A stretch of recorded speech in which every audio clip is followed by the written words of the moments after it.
Hate and Science, welcome to today's class of Divine Public School. In our last classes, previous classes, हम लोग एक chapter पढ़ रहे थे, chapter number 15, structure of earth. अब हम उसके लास्ट टॉपिक्स पे आ गए हैं। लास्ट टॉपिक को समझने के लिए पहले मैं आपको थोड़ा सा इंटरेस्ट क्रिएट करता हूं। कभी आप लोगों ने बालू रेत देखी है? और अगर आपने बालू रेत देखी है तो आप उसका एक पार्टिकल अपने हाथ में लेके देखिए। आप जब उस पार्टिकल को देख रहे होंगे तब एक चीज आपको अपने माइंड में लानी है।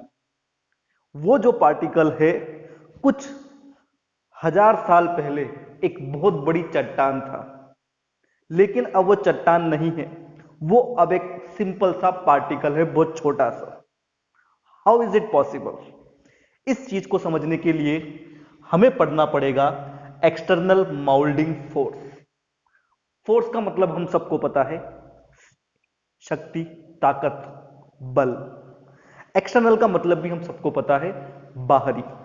मेन जो वर्ड है वो है माउल्डिंग। माउल्ड वर्ड लिया गया है सांचे से।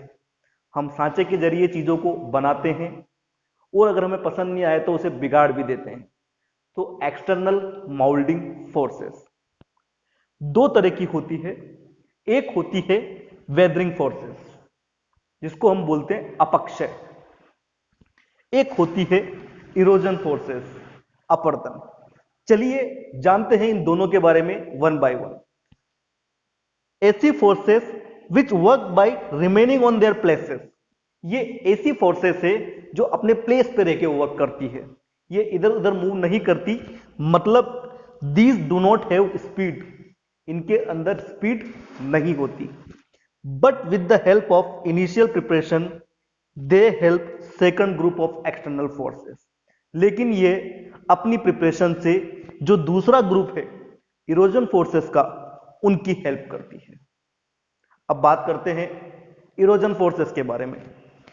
Forces which work with speed, ऐसी फोर्सेस जो स्पीड के साथ काम करती है।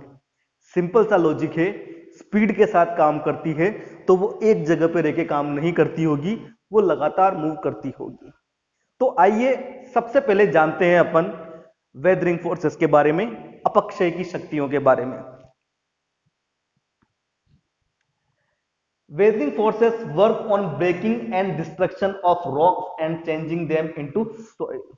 ये जो वेदरिंग फोर्सेस होती है इनका एक ही काम होता है, breaking and destruction of rocks. Rocks को तोड़ना, उन्हें डिस्ट्रक्ट कर देना, उनका विनाश कर देना। And changing them into soil, और उनको रेत में कन्वर्ट कर देना। क्या कोई फोर्सेस ऐसी होती है जो बड़ी बड़ी चट्टानों को सोइल में कन्वर्ट कर दे? हाँ, कुछ फैक्टर्स अपन को पढ़ने हैं। सबसे पहले बात करूंगा मैं डे एंड नाइट की। डे एंड नाइट, जब सूरज उगता है तो उसकी गर्मी से चट्टानें एक्सपेंड होती है और नाइट में चट्टानें ठंडी हो जाती है। रोज चट्टानें फैलती है दिन के कारण, सूरज के कारण, और रोज चट्टानें कॉन्ट्रैक्ट होती है नाइट की कोल्डनेस के कारण। एक्सपेंशन और लिमिटेशन, एक्सपेंड होती है, कॉन्ट्रैक्ट होती है, एक्सपेंड होती है, कॉन्ट्रैक्ट होती है। तो जो उस रॉक के अंदर के बॉन्ड्स हैं वो धीरे धीरे वीक पड़ने लग जाते हैं और चट्टानें टूट जाती है। रेनफॉल, बरसात की तेजी, लगातार चट्टानों के ऊपर गिरते रहना, पानी की ये शक्ति भी इस काम को बढ़ा देती है। वाटर कलेक्टेड इन रिफ्ट, चट्टानों की दरारों में जो छेद होते हैं उनके अंदर पानी भर जाता है जो सर्दियों में जम जाता है।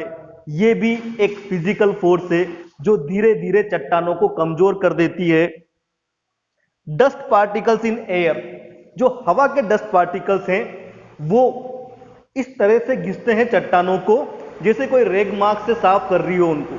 बहुत धीरे धीरे होने वाला ये प्रोसेस, ये भी धीरे धीरे चट्टानों को डस्ट में कन्वर्ट, सोइल में कन्वर्ट करने के काम में आता है। Chemical process in nature like oxidation, carbonation and hydrolysis. कुछ केमिकल नेचर भी इसमें हेल्प करते हैं, जैसे ऑक्सीडेशन। चट्टानों में एक विशेष प्रकार का जंग लग जाता है ऑक्सीजन से रिएक्ट करके। आप लोगों ने सुना होगा जो पुराने मंदिर है जैसे महाकाल वगैरह, वहां की जो इमारतें हैं वो धीरे धीरे कोरोड हो रखी है, पत्थर की मूर्तियां। उसका एग्जाम्पल है ऑक्सीडेशन के कारण कुछ खास तरह के ऐसे ऑक्साइड्स बन जाते हैं जो धीरे धीरे खत्म होते रहते हैं और चट्टानों को कमजोर कर देते हैं। बात करेंगे अपन कार्बोनेशन। कार्बोनेशन ये क्या चीज है? कार्बन डाइऑक्साइड जो एटमॉस्फेयर के अंदर है वो सर्टेन केमिकल्स के साथ मिलकर एक एसिड बनाती है, कार्बोनिक एसिड। ये कार्बोनिक एसिड भी धीरे धीरे चट्टानों को गलाता रहता है। हाइड्रोलाइसिस। हाइड्रोलाइसिस का मतलब होता है जल अपघटन, पानी से तोड़ना। जो चट्टाने लंबे टाइम तक वाटर के कांटेक्ट में रहती है, कोई झरने वरने देखे होंगे आपने, वो धीरे धीरे उसकी मार से कमजोर होती रहती है, पानी के कारण टूट जाती है। तो कुछ केमिकल प्रोसेस भी चट्टानों को धीरे धीरे तोड़कर रेत में कन्वर्ट करने लग जाते हैं। अब बात करता हूं कुछ बायोलॉजिकल फोर्सेस की।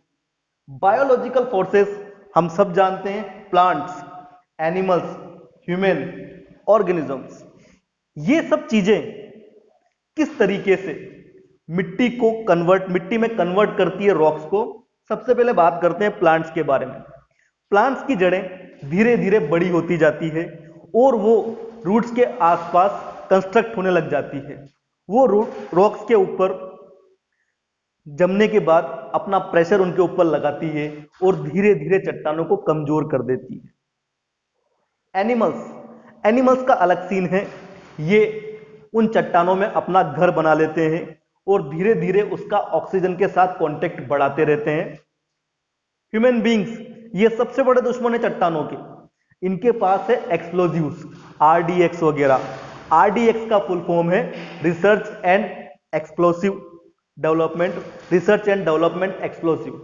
ये चट्टानों को तोड़ते हैं ब्लास्ट कर करके। ऑर्गेनिजम्स, कुछ माइक्रो ऑर्गेनिजम्स होते हैं जो धीरे धीरे अपनी प्रेजेंस से चट्टानों को गला देते हैं। तो ये थे वो सारे के सारे फैक्टर जो मिलके चट्टानों को काटते हैं, उनको ब्रेक करते हैं और धीरे धीरे उनको सोइल में कन्वर्ट करते हैं। This is called weathering forces.